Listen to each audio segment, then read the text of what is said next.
Captain's blog, Stardate 08292023.4. The credo of Starfleet is to seek out new life and new civilizations. Until recently, I never really considered seeking out the dead. For the most part, my budding spirituality has been about trying to be a better person, learning about the universe, and connecting with what I presume to be God. On Michelle's birthday, I reached out to my deceased wife and surprisingly received a response. Despite my experience on Stardate 11072021, I never seriously believed ghosts to be something that were to be observed or experienced in this plane of existence. My prior encounter with her felt more like a lucid dream. This was different. It started when I grabbed her ID from my mirror, turned the lights down, and just started talking to her in my mind. Started to regret how I was and who I was during our time together. And then, like something straight out of a movie, the instrumental for Unchained Melody started to play on my phone. I found that particularly peculiar because I wasn't on my phone. Proceeded to look and saw it had a picture from the movie Ghost. I turned away from the phone and saw her outline materialize on my bed. I began to ugly cry.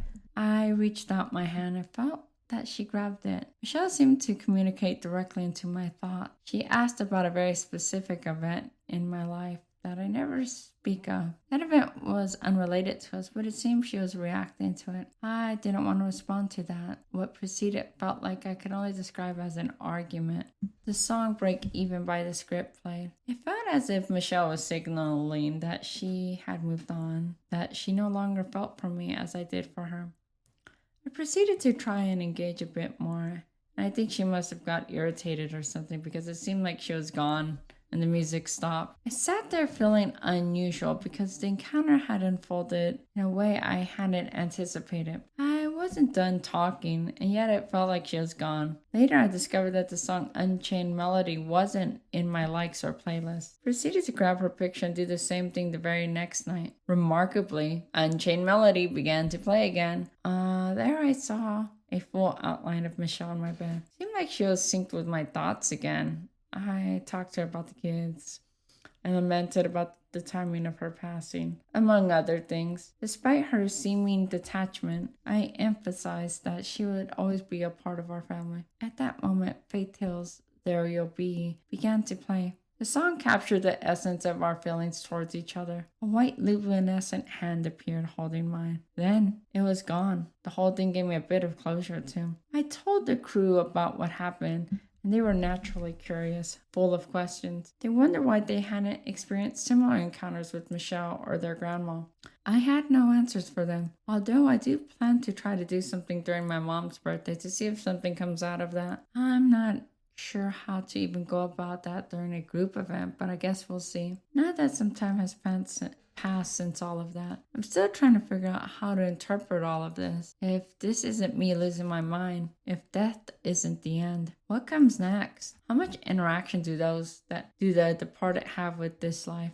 Me and many other people have had some remarkable synchronicities, a series of coincidences so uncanny and unlikely they seem to be orchestrated from something else. Many individuals attribute these synchronicities to the God, to the dead, or otherworldly beings. I've used to be skeptical of everyone else's interpretations. I thought it's more logical that the person was suffering from a delusion caused by stress or having too much dopamine, resulting in ideas of reference. And sometimes I think that might be the case for some individuals. But if you accept one single synchronicity, one single event caused by God, the dead, or something else, if it can interact with our thoughts and or our environment, how often does that occur? Why does it decide to either interact or not? I have more questions than answers. Whether this is all just some elaborate defense mechanism due to some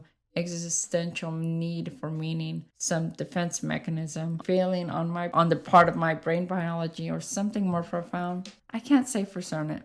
I frequently feel so alone, so disillusioned with the state of this world. But if this is real, then I am never alone, and there's a real possibility that the future will be enchanted. Anyways, thank you for this blog, listening to it.